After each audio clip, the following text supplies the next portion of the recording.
ఢిల్లీ వెళ్దాం. ఢిల్లీలో మా ప్రతినిధి రాజ్ మనకి అందుబాటులో ఉన్నారు. నేటితో ముగిలిన పార్లమెంటు సమావేశాలు మణిపూర్ అంశంపై చర్చకు విపక్షాలు పట్టుబడినటువంటి పరిస్థితి కనిపిస్తుంది. మోదీ మణిపూర్పై మాట్లాడాలని కూడా విపక్షాలు డిమాండ్ చేస్తున్నటువంటి పరిస్థితి కనిపిస్తుంది. సభలో వీగిపోయిన అవిశ్వాస తీర్మానం, అంటే ముందు నుంచి కూడా అనుకున్నట్లుగానే అవిశ్వాస తీర్మానం అనేది దిగిపోయినటువంటి పరిస్థితి కనిపిస్తుంది. విపక్షాలపై విరుచుకుపోయినటువంటి మోదీ ప్రసంగం చేయాలని, దాన్ని స్పందించాలని కూడా విపక్షాలు పట్టుబట్టిన నేపథ్యంలో ఆయన ప్రసంగించినటువంటి పరిస్థితి కనిపిస్తుంది. ఆ సమయంలో అక్కడ ఉన్నటువంటి ఎవరైతే నేతలు ఉన్నారో వారు అక్కడి నుంచి వెళ్ళిపోయినటువంటి పరిస్థితి కూడా కనిపిస్తుంది. కేంద్ర వైఫల్యంపై ప్రతిపక్షాలు తీవ్ర ఆరోపణలు చేస్తున్నటువంటి పరిస్థితి కూడా కనిపిస్తుంది. మొత్తానికి ఇక మరొక అంశం మనం చూసుకుందాం. మనకి టెక్నికల్ ప్రాబ్లంతో మనకి అక్కడ లేనటువంటి పరిస్థితి. నెక్స్ట్ మా హైదరాబాద్ బ్యూరో చీఫ్ కృష్ణమూర్తి మనకి అందుబాటులో ఉన్నారు. ప్రధానంగా చూసుకుంటే ఎస్సీ నియోజకవర్గాల మీద బీజేపీ ఫోకస్ చేసినటువంటి పరిస్థితి కనిపిస్తూ ఉంది. ఈ నియోజకవర్గాల్లో గెలిపే లక్ష్యంగా ఇక పావులు కదుపుతున్నటువంటి బీజేపీ రిజర్వ్ నియోజకవర్గాల నేతలతో ప్రత్యేకమైనటువంటి సమావేశాలు నిర్వహించినటువంటి పరిస్థితి కనిపిస్తూ ఉంది. సమావేశంలో తెలంగాణ ఇన్ఛార్జీలు తరుణ్ చుగ్ అలాగే సునీల్ బన్సల్ పాల్గొన్నటువంటి పరిస్థితి కనిపిస్తూ ఉంది. సమావేశంలో అలాగే ఈటెల రాజేందర్, డీకే అరుణ, జితేందర్ రెడ్డి ముఖ్య నేతలు కూడా మధ్యాహ్నం తర్వాత పాల్గొనే అవకాశాలు కూడా కనిపిస్తున్నటువంటి పరిస్థితి ఉంది. ఇక రాష్ట్ర ఎన్నికల ఇన్ఛార్జ్ ప్రకాష్ జయదేకర్ కూడా ఆయన పాల్గొన్నటువంటి పరిస్థితి. మొత్తంగా సహ ఇన్ఛార్జ్ అరవింద్ మీనన్ కానీ, కేంద్ర మంత్రి రాష్ట్ర అధ్యక్షుడు కిషన్ రెడ్డి వీళ్ళందరూ పాల్గొన్నటువంటి పరిస్థితి కనిపిస్తుంది. ప్రధానంగా రాష్ట్రంలో మొత్తంగా చూసుకుంటే ఎస్సీ ఎస్టీ నియోజకవర్గాల సంఖ్య 31 ఉన్నటువంటి పరిస్థితి. ఇందులో 19 ఎస్సీ కాగా 12 రిజర్వ్ ఎస్టీ నియోజకవర్గాలు ఉన్నటువంటి పరిస్థితి. దీనిపై పూర్తి అప్డేట్స్ అందిస్తారు. కృష్ణమూర్తి చెప్పండి.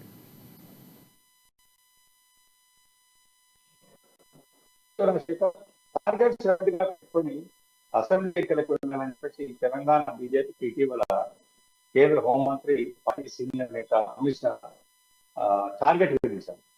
దీన్ని అమిత్ షా విధించిన టార్గెట్ ను పూర్తి చేయాలన్న లక్ష్యంతో ఉన్నటువంటి తెలంగాణ బీజేపీ నేతలు, తెలంగాణ పార్టీ రాష్ట్ర ఇన్ఛార్జ్ వీరందరూ కూడా కొంతమంది కసరత్తు చేశారు. తీవ్ర స్థాయి రోజువారీగా కసరత్తు చేశారు. కొంతమంది ఆ గ్రూప్ లెవెల్ ఎఫర్ట్స్ కూడా కసరత్తు చేస్తారు. ఇందులో భాగంగానే ఈ రోజు అంటే పార్టీ నేతలందరూ రాష్ట్ర అధ్యక్షుడు కిషన్ రెడ్డి గాని, లేకపోతే రాష్ట్ర ఎన్నికల ప్రకాష్ జావదేకర్, తర్వాత పార్టీ రాష్ట్ర ఇన్ఛార్జ్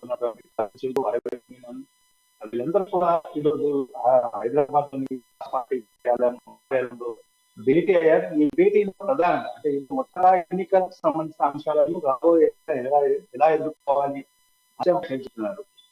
ముందుగా అంటే ఫస్ట్ ఫేజ్ లో ఫస్ట్ పీరియడ్ అని చెప్పొచ్చు. మనం ఫస్ట్ భేటీలో కేవలం ఎస్సీ ఎస్టీ నియోజకవర్గాల మీద ప్రధానంగా దృష్టి కేంద్రీకరించారు.